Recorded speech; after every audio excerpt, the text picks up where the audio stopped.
Hello दोस्तों, स्वागत है आप सभी का आपके अपने यूट्यूब चैनल ऑनलाइन स्टडी में। तो फ्रेंड्स, अपन बात कर रहे थे कल जीके जिस की क्लास में कुछ अति महत्वपूर्ण प्रश्नों के बारे में। उन्हीं महत्वपूर्ण प्रश्नों के बारे में आज भी डिस्कस करने जा रहे हैं। वेट करते हैं। पहला क्वेश्चन क्या दे रखा है, देखिए फटाफट इसको नोट कीजिए। क्वेश्चन को समझो, एक बार क्वेश्चन को समझो क्या दे रखा है। पहला क्वेश्चन दे रखा है दोस्तों, उष्ण कटिबंधीय घास स्थलों को क्या कहते हैं। दोस्तों, उष्ण कटिबंधीय घास स्थलों को क्या कहते हैं? सवाना घास मैदान कहते हैं। ठीक है, सवाना घास स्थल या सवाना घास जो है मैदान कहा जाता है। इसका राइट आंसर ऑप्शन सी हो जाएगा। अब देखो बात करते हैं पंपास घास मैदान। दोस्तों, पंपास घास मैदान कहाँ पाए जाते हैं? ये पाए जाते हैं अपने अर्जेंटीना में। कहाँ पाए जाते हैं? अर्जेंटीना में। लानोज घास के मैदान की बात करें तो ये कहाँ पाए जाते हैं? अपने वेनेजुएला में। वेनेजुएला में पाए जाते हैं। और वेनेजुएला में क्या है? एंजिल जलप्रपात। लिखो, एंजिल जलप्रपात भी कहाँ है? यहीं है। एंजिल जलप्रपात है वो कहाँ है? वो यहीं पे। ठीक है, तो इसको नोट कर लेना। और सवाना घास मैदान अपने अफ्रीका में हो ही जाएंगे। ठीक है, और एक और लिख लो। ठीक है, एक क्वेश्चन और लिख लो, डाउन्स। लिखो, डाउन्स घास मैदान है। डाउन्स घास के जो मैदान है वो ऑस्ट्रेलिया में देखने को मिलेंगे अपने को। ऑस्ट्रेलिया में देखने को मिलेंगे। और वेल्डस, ये जो वेल्डस है ये कहाँ देखने को मिलेंगे? वेल्डस। ठीक है, वेल्डस जो ये घास के मैदान है ये अपने को कहाँ देखने को मिलेगी? इसको नोट करो, मैं बता रहा हूँ। ये अपने को मिलेंगे साउथ अफ्रीका। लिखो, साउथ अफ्रीका। साउथ अफ्रीका में देखने को मिलेंगे वेल्डस घास मैदान। ठीक है, अच्छा क्वेश्चन है। 5 क्वेश्चन आज से मैंने आपको बता दिए, वेरी मोस्ट इंपॉर्टेंट क्वेश्चन था इसलिए मैंने करवा दिया आपको। नेक्स्ट क्वेश्चन देखिए, क्वेश्चन नंबर 2। शेद राजवंश पर विचार करना अपने को क्या क्या इसमें जो है गलत था और क्या सही था। बहलोल लोदी ने गज सिकंदरी की शुरुआत की, गुलरुख नामक कविताएं लिखी, और इब्राहिम लोदी ने खतौली में राणा सांगा के साथ युद्ध किया था। दोस्तों, शेद राजवंश में देखो इब्राहिम लोदी था जिसने क्या किया था? इब्राहिम लोदी ने खतौली में, कहाँ पे? खतौली में राणा सांगा के साथ युद्ध किया था। ऑप्शन नंबर जो बी है वो बिल्कुल राइट आंसर हो जाएगा इसका। ऑप्शन नंबर जो बी है वो राइट आंसर हो जाएगा। ठीक है, तो इसको याद आपको पता होना चाहिए क्वेश्चन किस प्रकार आपको दिया गया है। ठीक है, इसलिए जो ऑप्शन बी है वो इसका बिल्कुल बिल्कुल करेक्ट आंसर हो जाएगा। नाउ क्वेश्चन नंबर 3 देखिए क्या दे रखा है। क्वेश्चन नंबर 3 दे रखा है आपको, कम्युनिस्ट इंटरनेशनल के नेतृत्व में चुना जाने वाला प्रथम भारतीय कौन था। तो दोस्तों, कम्युनिस्ट इंटरनेशनल था, इसके नेतृत्व में पहला भारतीय कौन था यह आपको बताना है। सुभाष चंद्र बोस, एम एन रॉय, भगत सिंह या फिर जवाहरलाल नेहरू। तो एम एन रॉय जी थे, ये कौन थे? ये कम्युनिस्ट इंटरनेशनल में के नेतृत्व में चुने जाने वाले प्रथम भारतीय थे। ठीक है, तो ये क्वेश्चन भी अच्छा क्वेश्चन है, इसको नोट कर लेना क्योंकि ये क्वेश्चन एग्जाम में बार बार पूछा जाता है। अगला क्वेश्चन देखिए, क्वेश्चन नंबर 4 क्या दे रखा है। अब कुछ क्वेश्चन आपको मिलाने वाले दे रखे हैं, इन क्वेश्चनों को आप नोट करना। काफी अच्छे क्वेश्चन, ये मिलान करने वाले क्वेश्चन। ठीक है, गर्म शुष्क मौसम कब रहता है? गर्म गीला मौसम कब रहता है? शुष्क मौसम कब रहता है? और ठंडा गीला मौसम कब रहता है? ये आपको पता होना चाहिए। दोस्तों, पहले बात करते हैं गर्म शुष्क मौसम की। ये होता है मार्च से जून तक होता है। ठीक है, मार्च से जून तक होता है, मतलब इसमें वन आ जाएगा। और फिर बात करते हैं क्या, गर्म गीला मौसम, वो होता है जून से सितंबर। फिर ठीक है, फिर आता है शुष्क शुष्क मौसम, वो होता है मध्य सितंबर से मध्य दिसंबर तक। ठीक है, और एंड दिसंबर की एंडिंग से लेकर जनवरी तक कौन सा मौसम रहता है? ठंडा गीला मौसम रहता है। ठीक है, तो आप सभी को पता है ये ठंडा गीला मौसम तो ये दिसंबर के एंडिंग से लेकर जनवरी तक रहता है। यदि वैसे बात करें तो 2, 1, 4 और 3। ठीक है, 2, 1, 4, 3 हो जाएगा। नाउ क्वेश्चन नंबर 5 देखिए, किस नदी में पुच्छल डेल्टा होता है? किस नदी में पुच्छल डेल्टा होता है? पुच्छल डेल्टा आपने नाम पहली बार सुना होगा। ये पुच्छल डेल्टा होता है, ये एब्रो नदी में होता है। एब्रो नदी में होता है पुच्छल डेल्टा। ठीक है, किस नदी में है? एब्रो में। अगला क्वेश्चन देखिए, क्वेश्चन नंबर 6। फटाफट अपने क्वेश्चन को कंप्लीट करना है और ज़्यादा से ज़्यादा क्वेश्चन करने की अपने को प्रैक्टिस करनी है, सुमेलित करना है। देखो दोस्तों, आपको दिए गए यहाँ पे पशुधन, ये पशुधन दिए गए हैं। ठीक है, ये पशुधन है और ये इनकी स्टेट है। ठीक है, कहाँ क्या क्या क्या पाया जाता है। अब देखो, गाय, भेड़, भैंस और बकरी, अब ये कहाँ का ज़्यादा परसिद्ध हो देखते हैं। यदि आपको कुछ नहीं पता ना, आपको कंफ्यूज बिल्कुल भी नहीं होना। ठीक है दोस्तों, बकरी देखो वेस्ट बंगाल हो जाएगी। ठीक है, भैंस की जब बात करते हैं तो दोस्तों भैंस कहाँ होगी? पंजाब की हो जाएगी। ठीक है, भैंस कहाँ की हो जाएगी?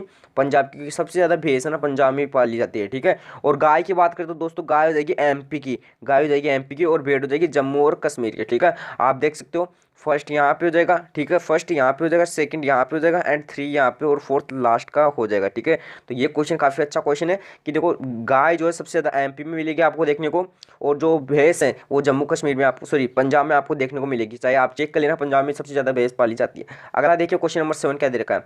कौन सी गैस बृहस्पति के वातावरण में पाई जाती है? मतलब कौन सी गैस जो बृहस्पति के वातावरण में पाई जाती है दोस्तों? वो हो जाएगी नाइट्रोजन, कार्बन डाइऑक्साइड और ऑर्गन। ठीक है, नाइट्रोजन, कार्बन डाइऑक्साइड और आर्गन हो जाएगा करेक्ट आंसर। ठीक है, ये बृहस्पति के वातावरण में पाई जाती है। अगला देखिए क्वेश्चन, क्वेश्चन नंबर 8 क्या दे रखा है। अब कुछ जलप्रपात दिए गए, आप इनको सुमेलित करना है। ठीक है, शिव समुद्रम हो जाएगा जलप्रपात, एक शिव समुद्रम झरना हो जाएगा, एक पूर्वा जलप्रपात हो जाएगा, एक दशम जलप्रपात हो जाएगा।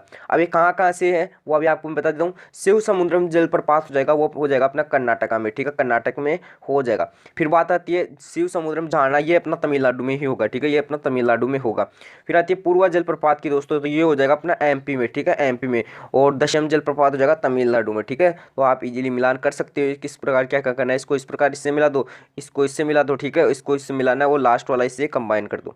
तो ये जो मैंने इसके क्वेश्चन के आंसर थे वो मैंने आपको करवा दिए। चलो अगले क्वेश्चन की ओर बढ़ते हैं। अगला क्वेश्चन अपने को क्या दे रखा है, अगला क्वेश्चन दोस्तों दे रखा है क्वेश्चन नंबर 9, इनको भी सही रूप से मिलान करना है, इनको भी सही रूप से मिलान करने वाला। ये कुछ भारत के गवर्नर जनरल है, ठीक है, भारत के गवर्नर जनरल है, और ये कुछ अधिनियम वगैरह है। तो लॉर्ड कॉर्नवालिस, ठीक है, Warren Hastings, Lord William Bentinck और लॉर्ड डलहौजी। दोस्तों चार्टर अधिनियम 1833 ये किसका अधिनियम था, ये था लॉर्ड डलहौजी का, ये किसका था, लॉर्ड डलहौजी का था। नोट कर लेना, अच्छा क्वेश्चन है। फिर बात आती है चार्टर अधिनियम 1853, ये किसका अधिनियम था दोस्तों, बताओ फटाफट। ये लॉर्ड डलहौजी का था या फिर बेंटिक का था, ठीक है। यहाँ पे थोड़ी अपन ने मिस्टेक कर दी कि जो लॉर्ड विलियम बेंटिक जी थे इनका था ये चार्टर अधिनियम 1883 का, 1833 का, ठीक है। तो यहाँ पे 3 कर लेना। और चार्टर अधिनियम 1853 का था किसका, लॉर्ड डलहौजी का, ठीक है। तो ये इस प्रकार आप करना, ठीक है, इस प्रकार आप इसको मिलान करना।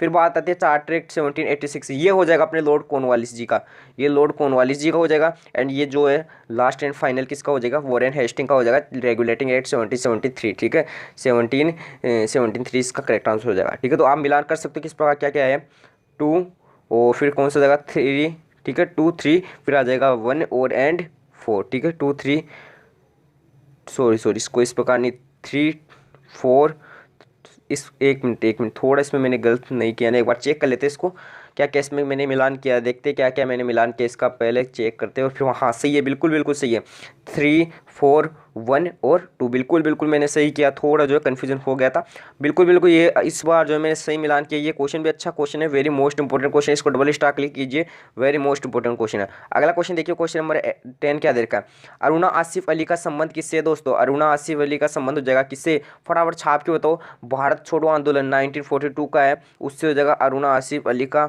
जो है संबंध हो जाएगा, ठीक है, ये सभी को पता है।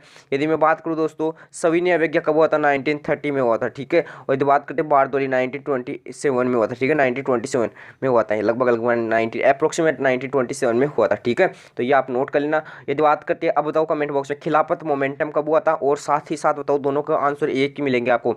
जो अपनी थी होम रूल लीग की स्थापना, होम रूल लीग की स्थापना, होम रूल लीग की स्थापना कब हुई थी, ठीक है, तो वह भी आपको बतानी है कब हुई थी। ऑप्शंस में दे देता हूँ 1916, 1918, 1925 या 1930, ठीक है, 4 ऑप्शन आपके पास। अब 4 ऑप्शन से आपको एक ऑप्शन चुनना और कमेंट बॉक्स में छापना है। अगला को देखिए, क्वेश्चन नंबर 11 क्या दे रखा है, पूर्ण मैराथन दौड़ की दूरी होती है, तो इसकी दूरी तो आप सभी को होता है 21.5 किलोमीटर होता है, ठीक है। अगला क्वेश्चन क्वेश्चन नंबर 20, वित्त आयोग का वर्णन किस अनुच्छेद में दोस्तों, वित्त आयोग का वर्णन किस अनुच्छेद में है, तो किस अनुच्छेद में होगा, फटाफट छाप के बताओ कमेंट बॉक्स में। वित्त आयोग का वर्णन आर्टिकल 280 में हो जाएगा, ठीक है। बात करते हैं आर्टिकल 148 की, आर्टिकल 148 की दोस्तों, यदि बात करते हैं अपन आर्टिकल 148 की, तो वो किस में होगा, वो किस में होगा, फटाफट छाप के तो नियंत्रक और लेखा परीक्षक होते हैं ना, वो आता है, लिखो नियंत्रक और लेखा परीक्षक होता है, लिखो नियंत्रक व लेखा परीक्षक जो आता है वो इसमें आता है, ठीक है। यदि बात करते हैं आर्टिकल 315, ठीक है, आर्टिकल 315 में क्या आता है, संघ लोक सेवा आयोग, लिखो संघ लोक सेवा आयोग जो है आर्टिकल 315 में आता है, संघ लोक सेवा आयोग आता है।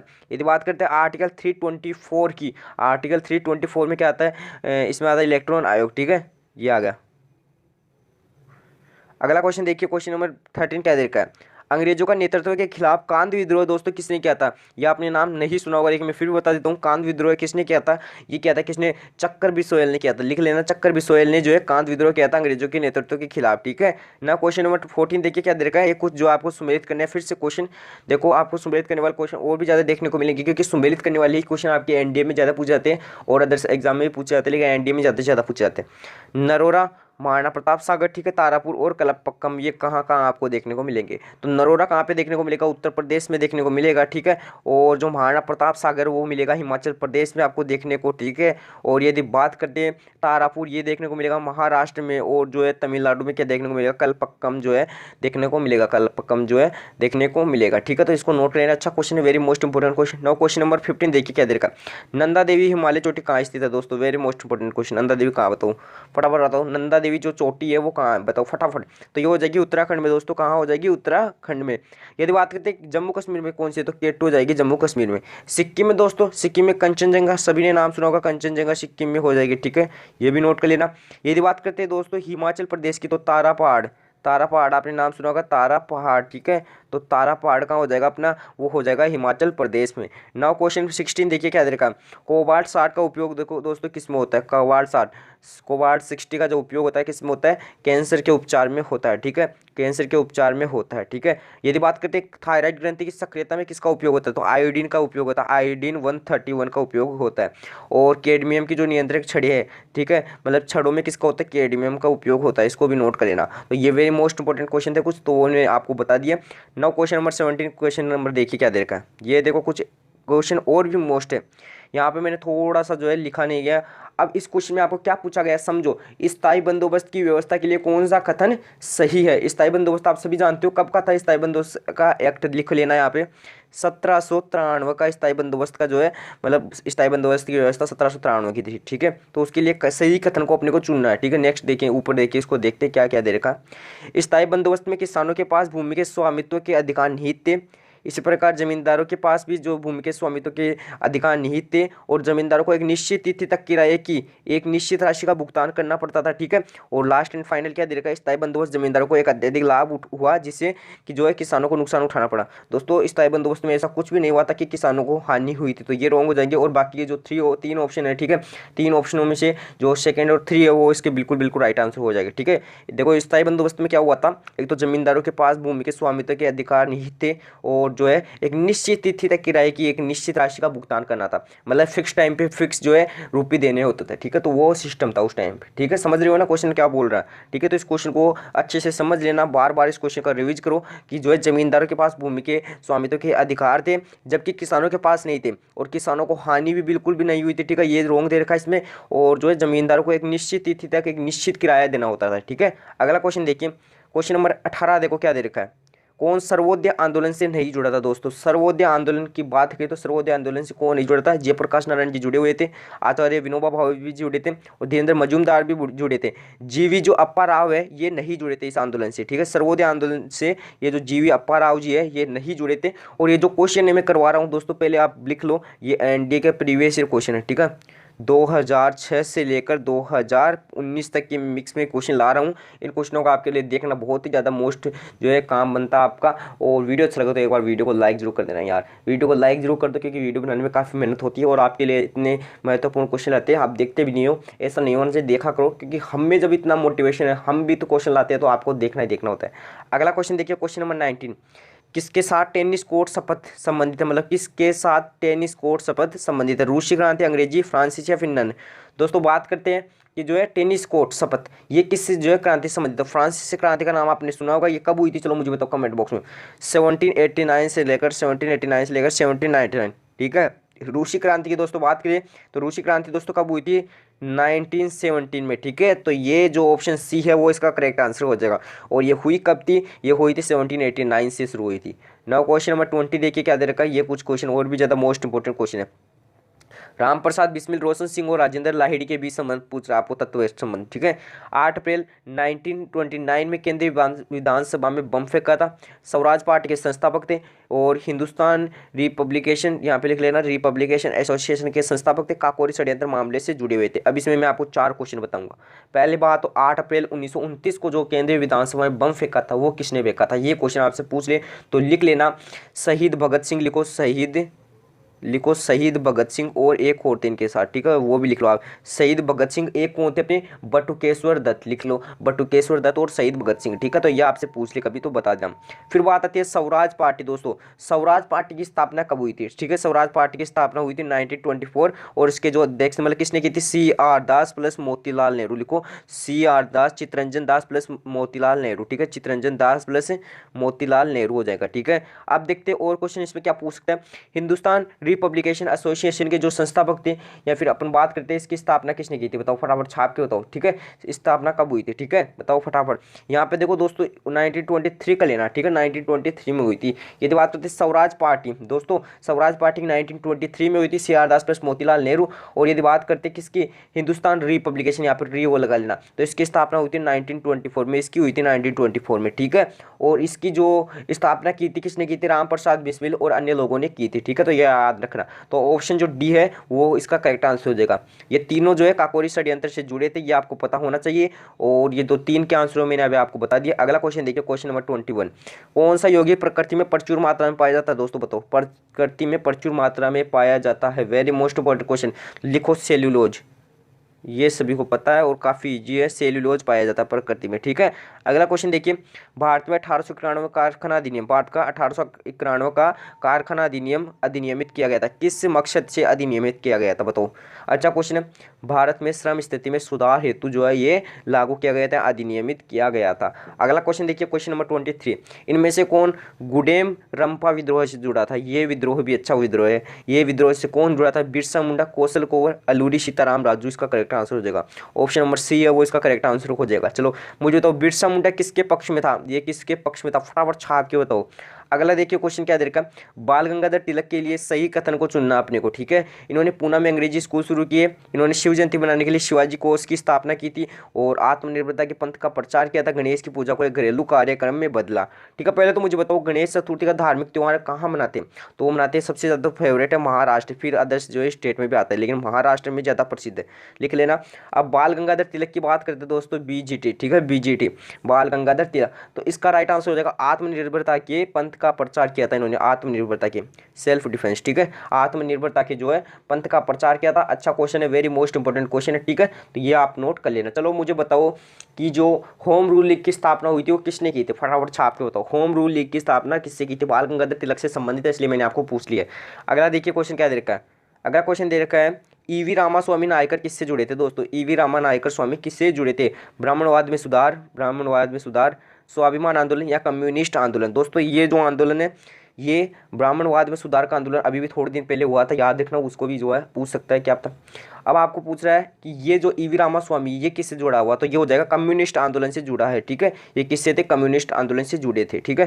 तो ये जो क्वेश्चन है ये प्रीवियस ईयर एग्जाम में पूछे गए क्वेश्चन है। अगला क्वेश्चन देखिए, क्वेश्चन अगला क्वेश्चन है, स्क्रीन पे अगली पे जाना पड़ेगा। तो अगली स्क्रीन पर अपन पहुंच चुके। सविनय विज्ञान आंदोलन, दोस्तों सविनय विज्ञान आंदोलन में छोटा नागपुर आदिवासियों ने क्या किया था, अफीम का सेवन करना छोड़ दिया था, बिल्कुल बिल्कुल सही बात है, खादी पहनी थी, बिल्कुल सही बात है, शराब मांस खाना छोड़ दिया था। तीनों जो ऑप्शन है वो बिल्कुल बिल्कुल करेक्ट हो जाएंगे, ठीक है, 1, 2 एंड 3 हो जाएंगे राइट आंसर, ठीक है। अगला देखिए क्वेश्चन नंबर 27 क्या दे रखा है, ये वेरी मोस्ट इंपॉर्टेंट क्वेश्चन है। इसमें दे रखा है डॉक्ट्रिन ऑफ लैप्स एक नीति थी जिसका उद्देश्य क्या था, जिसका पर्पज क्या था, मेन पर्पज, इसका मेन पर्पज था दोस्तों क्या, इंग्लिश ईस्ट इंडिया कंपनी की क्षेत्रीय सीमाओं का विस्तार करना, इसका मेन पर्पज था, ठीक है। इसको नोट कर लेना, वेरी मोस्ट इंपॉर्टेंट क्वेश्चन है और इस टाइम पे क्वेश्चन पूछा जा सकता है। अगला देखिए क्वेश्चन क्या दे रखा है, ये क्वेश्चन ऐसे इसको हटा दो एक बार, इन पर विचार करना है। क्वेश्चन नंबर 29 दे रखे, इन पर विचार करना है कि कब कब क्या क्या हुए थे, ठीक है। दूसरा गोलमेज सम्मेलन 1931 में हुआ था, ठीक है। और सांप्रदायिक पंचाट की बात करें, सांप्रदायिक पंचाट हुआ था 1932 में। और यदि बात करते हैं पुणे पैक्ट, दोस्तों पुणे पैक्ट कब हुआ था, फटाफट छाप के होता, पुणे पैक्ट कब हुआ था, फटाफट छाप के होता, 24 सितंबर 1932 को हुआ था, ठीक है। और साइमन कमीशन की दोस्तों बात करते हैं 1927 में हुआ था, ठीक है। तो ये भी आप नोट कर लेना, ठीक है। और दूसरा गोलमेज सम्मेलन बता दिया, सांप्रदायिक पंचायत आपने मैंने बता ही दिया आपको, और पुणे पैक्ट भी आपको मैंने बता दिया। और पुणे पैक्ट दोस्तों एक क्वेश्चन यहाँ से क्या बनता है कि पुणे पैक्ट था तो उसमें पुणे पैक्ट में दोस्तों किस किस ने भाग लिया था, पुणे पैक्ट किस किस के मध्य हुआ था। ये देखो दोस्तों हुआ कैसे था पुणे पैक्ट में, आपको बता देता हूँ कि जब गांधी जी थे तो गांधी जी क्या करे थे, जब 1924 की बात है तो उस टाइम पे सरकार ने कम्युनल ऑर्डर जारी किया था। तो उस टाइम पे गांधी जी ने हड़ताल की जेल में, तो उन्होंने क्या किया, उनको पुणे की जेल में शिफ्ट कर दिया। फिर क्या हुआ, वहाँ पे पुणे की जेल में थे उस टाइम पे, ठीक है, उस टाइम पे की थी। तो उनसे मिलने फिर बाद अम्बेडकर जी आए थे, तो भीमराव अम्बेडकर जी और उन दोनों का जो मिलन होता है वो कहलाता था पुणे पैक्ट के नाम से। अगला देखिए क्वेश्चन क्या दे रखा है, किसके उपयोग में एंटी नॉकिंग सामग्री के रूप से उपयोगिता पाई जाती है। किसके उपयोग में एंटी नॉकिंग सामग्री का उपयोग करते हैं या किस रूप में पाई जाती है, ये क्वेश्चन आपको पूछा जा रहा है, ठीक है। तो आपको बताना, फटाफट छाप के बताओ कमेंट बॉक्स में, फटाफट आपको छाप के बताना किसके उपयोग में पाई जाती है। फटाफट फटाफट कमेंट बॉक्स में राइट आंसर आंसर टेट्रा ट्राइथाइलेट लिखो, टेट्रा ट्राइथाइलेट, ये हो जाएगा इसका answer, correct answer option number A लिखो। फिर भी मैं लिख देता हूँ, टेट्रा ट्राइथाइलेट लिखो, टेट्रा ट्राइथाइल लेड हो जाएगा इसका करेक्ट आंसर, ठीक है। नेक्स्ट क्वेश्चन देखिए, क्वेश्चन नंबर 31 क्या दे रखा है यहाँ पे, देखो थोड़ा सा देखो गलत है, लिखो अंतःशोषण, मतलब जो अपना शोषण की जो प्रक्रिया होती है किस प्रकार होती है। पहले कहाँ से आते हैं, पहले होती है नासिका, ठीक है, नासिका से शिफ्ट होती है ग्रसनी में, नासिका से शिफ्ट होती है ग्रसनी में, ग्रसनी से शिफ्ट कहाँ होती है, स्वरीय यंत्र में, ग्रसनी से शिफ्ट कहाँ पे होती है, स्वरीय यंत्र में, और स्वरीय यंत्र से शिफ्ट होती है कहाँ पे, श्वास नली में, ठीक है, श्वास नली में। और दोस्तों श्वास नली से डायरेक्ट जो शिफ्ट होती है कूपिका, कूपिका में शिफ्ट होती है। चाहे तो एक बार सांस रोक के देख लो, आपको क्या देखने को मिलेगा। अगला देखिए क्वेश्चन, शरीर की मुद्रा व संतुलन किस पर आधारित होता है। तो देखो शरीर की मुद्रा और जो संतुलन है वो मस्तिष्क पर आधारित होता है। अब मस्तिष्क कौन से मस्तिष्क पर, अनुमस्तिष्क पर ये जो है आधारित होता है। अब दोस्तों आपको पूछ रही मस्तिष्क का सबसे बड़ा भाग परम मस्तिष्क हो जाएगा, और आने वाली जैसे सूचना नाक कान से आने वाली सूचना कौन ग्रहण करता है, परम मस्तिष्क ग्रहण करता है। अगला देखिए क्वेश्चन क्या देखा, वायरस शरीर के किस रूप से बनता है, ये बताओ फटाफट छाप के। तो लिपिड, मतलब वायरस जो होता है शरीर के किस रूप से बनता है, ठीक है, बताओ। Lipid and carbohydrate, lipid and लिखो, लिपिड एंड कार्बोहाइड्रेट लिखो फटाफट, लिपिड एंड कार्बोहाइड्रेट। तो ये क्वेश्चन थे 33, ये कंप्लीट हो चुके अपने, लगभग क्वेश्चन थे, अच्छे क्वेश्चन थे और काफ़ी मोस्ट इंपोर्टेंट क्वेश्चन थे। कुछ अटपटे क्वेश्चन लगे होंगे, लेकिन क्या करें, एनडीए के प्रीवियस ईयर एग्जाम में आए हुए क्वेश्चन उनको करना पड़ेगा, नहीं तो एग्जाम में रह जाएंगे, ठीक है। तो ये क्वेश्चन को आपको रिवाइज करना ज़्यादा से ज़्यादा, और वीडियो अच्छा लगे तो वीडियो को लाइक करना, एंड चैनल पर नहीं हो तो चैनल को सब्सक्राइब कर सकते हो। Thank you and thanks.